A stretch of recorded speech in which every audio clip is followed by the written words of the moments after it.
हमारे केंद्रीय गृह मंत्री अमित शाह जो हमेशा अपने तीखे भाषण से तंज कसते हुए सुर्खियां बटोरते नजर आते हैं, चाहे सीएए एनआरसी का कंट्रोवर्शियल यानी विवादित मुद्दा हो या फिर और भी बड़े बड़े कानून लागू करने की बात हो, हमेशा 56 इंच की छाती के पीछे बैकबोन यानी रीढ़ की हड्डी बनने का श्रेय लेने के लिए कभी पीछे नहीं हटते हैं। आपको लग रहा होगा अमित शाह से तो दिग्गज व बहादुर नेता कभी नहीं मिला। खुलेआम कैमरे पे आकर संसद में खड़े होकर चुनौती दे देते हैं विपक्षी नेताओं को कि तुम लोग बता दो अगर मेरी कोई बात गलत लग रही हो तो। आपको पता होगा भी जब मानसून सत्र चल रहा था पिछले साल तो कैसे जब मणिपुर की बात आई तो कैसे उन्होंने बोला था खुलेआम कि अगर एक भी नेता मेरी बात से समर्थन नहीं रखता तो वो खड़े होकर दिखा दे। कोई खड़ा नहीं हुआ और आईटी सेल वालों ने तो अमित शाह को अगला मसीहा बना दिया, अगला प्रधानमंत्री चेहरा बना दिया। कहा यह जा रहा था कि नरेंद्र मोदी अगर कोई फैसले लेते हैं तो अमित शाह की मंजूरी के बिना वो फैसले नहीं लेते। गौर करने वाली बात यह थी कि जब अमित शाह का इस बार नामांकन हुआ और पता चला कि गुजरात की राजधानी गांधीनगर से जहां से वो अभी भी सांसद हैं, दोबारा वहां से चुनाव लड़ने वाले हैं, लोगों में उत्साह का एक अलग ही लहर देखने को नजर आ गई थी। लेकिन शायद से 56 इंच की छाती के पीछे लगी रीढ़ की हड्डी निर्दलीय उम्मीदवारों और सच दिखाने वाले जो उम्मीदवार हैं उनसे डर गई। नमस्कार, मेरा नाम है हर्षित सिंह तोमर और आप देख रहे हैं टाइम्स एक्सप्रेस। गांधीनगर से ही इस बार जो खबर आ रही है, ये खबर सिर्फ लोकतंत्र की हत्या को लेकर या फिर लोकतंत्र खतरे में है इसको ही नहीं दर्शाती।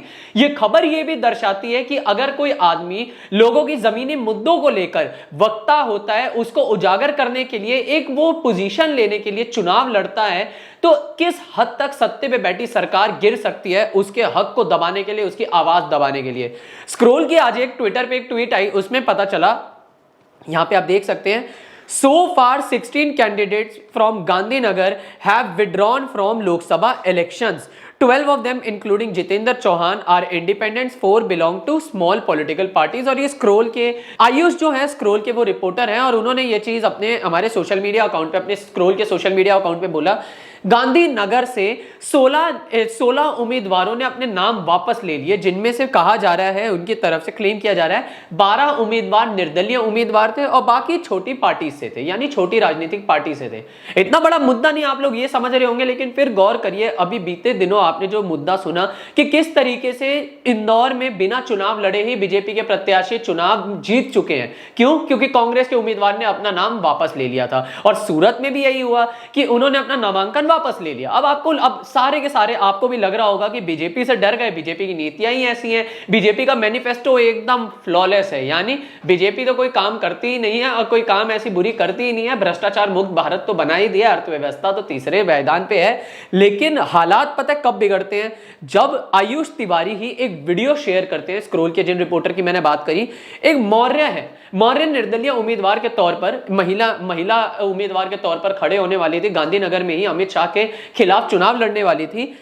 ट्वीट करके यह बताया जाता है कि मौर्य और उनके हस्बैंड को, यानी उनके जो आदरणीय पति देव हैं, उनको दर्जनों कॉल्स आई हैं, धमकी भरी कॉल्स आई हैं कि उनका वो अपना नाम वापस ले ले, अपना नामांकन वापस ले ले। और यही नहीं, जब मौर्य अपने पति के साथ घर के बाहर थी और जब उनके दोनों बच्चे घर में थे तो उनके बच्चों को भी धमकाया है। ये तीखे कटाक्ष आज एक बहुत बड़ा सवाल उठाते हैं, क्या वाकई में हमारे देश की लोकतंत्र, जो विश्व की सबसे बड़ी लोकतंत्र मानी जाती है, उसमें ट्रांसपेरेंसी के ये हालात हो गए हैं कि आज अगर कोई उम्मीदवार अपने ही लोगों की, अपने ही क्षेत्र के लोगों के मत को रखने के लिए, उनके मुद्दों को रखने के लिए अगर वो उम्मीदवार चुनाव में खड़ा होता है तो ये उसको सिला मिलेगी। ये वीडियो देखिए, आपको पता चलेगा मौर्य किस तरीके से अपनी दुख और कैसे वो सत्य बताती हैं जो अमित शाह भी बताने से डरते हैं और बीजेपी के वो सारे नेता आज भी पर्दा डालते हैं कि वो उनका जीतने का अहम कारण क्या होता है। ये वीडियो देखिए। मेरा नाम सुमित्रा मौर्य है और मैं इस बार 2024 में लोकसभा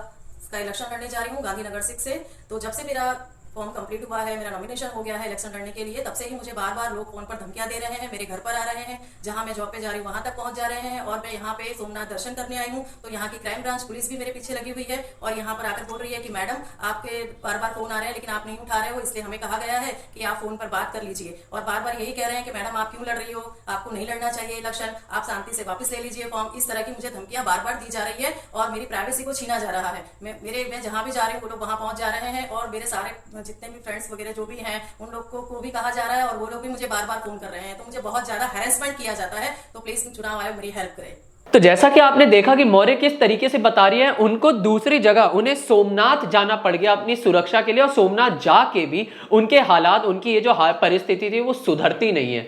और उन्होंने किस तरीके से ये भी बताया कि उनकी प्राइवेसी को भी खतरा था, यानी उनकी प्राइवेसी को भी लांगी गई। ये जो होती है ना हमारी प्राइवेसी, राइट टू प्राइवेसी, उसको भी लांगा गया।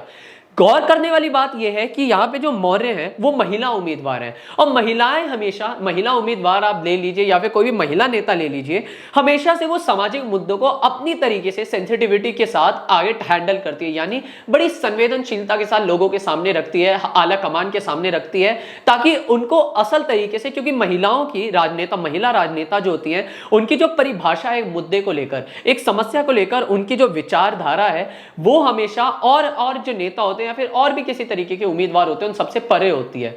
लेकिन आज हालात देखिए, जिन महिलाओं के लिए बीजेपी मैनिफेस्टो बनाती है, जिन महिलाओं के लिए बेटी बचाओ बेटी पढ़ाओ के नारे लगते हैं, जिन महिलाओं के साथ सब शोषण हुआ जब वो जंतर मंतर पे बैठी, तब जिसपे ये यौन शोषण का आरोप लगा बृजभूषण, उनके बेटे को टिकट मिल गई, मणिपुर पे शांत रहे, दलितों के साथ मध्य प्रदेश में जब हो रहा था, आपने देखा होगा कि किस तरीके से मध्य प्रदेश में एक बीजेपी नेता दलित के ऊपर पेशाब कर रहा था, तब तो ये सब शांत थे। लेकिन आज, और वैसे ही महिला बेटी बचाओ बेटी पढ़ाओ की बात करते हैं, महिला सशक्तिकरण की मिसाल देते हैं, लेकिन आज उसी महिला उम्मीदवार को धमकी दी जा रही है, पीठ पीछे उसके घर पे जाकर बच्चों को धमकाया जा रहा है, और जब वो घर छोड़ के अपनी सेफ्टी के लिए बच्चों के साथ चले जाती है तो राइट टू प्राइवेसी, प्राइवेसी में दखल अंदाजी करी जा रही है।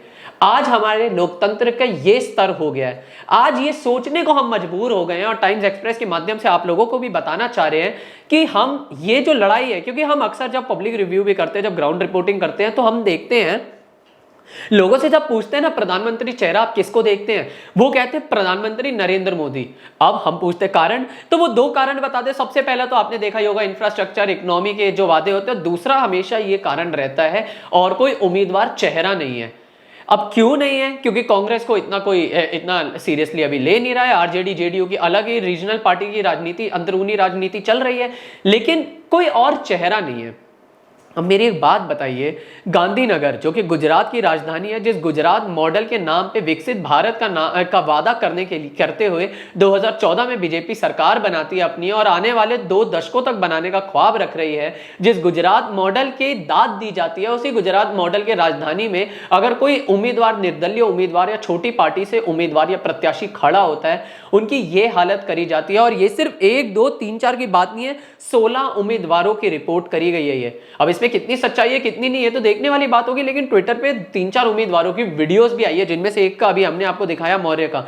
ये सवाल दर्शाता है कि आज अगर हम डिक्टेटरशिप यानी तानाशाही की तरफ तो नहीं जा रहे, लेकिन शायद मोनार्की की तरफ जा रहे हैं, जहां एक ही के हाथ में सत्ता रहेगी, वही सत्ता पे बैठी राजनीति अपना करेगा, अपनी राजनीतिक रोटियां सेकेगा, हम लोगों के सामने रोटी का एक साफ कोरा हिस्सा तो दिखाएगा, लेकिन पीछे जो जला हिस्सा है वो दिखाने से कतराएगा।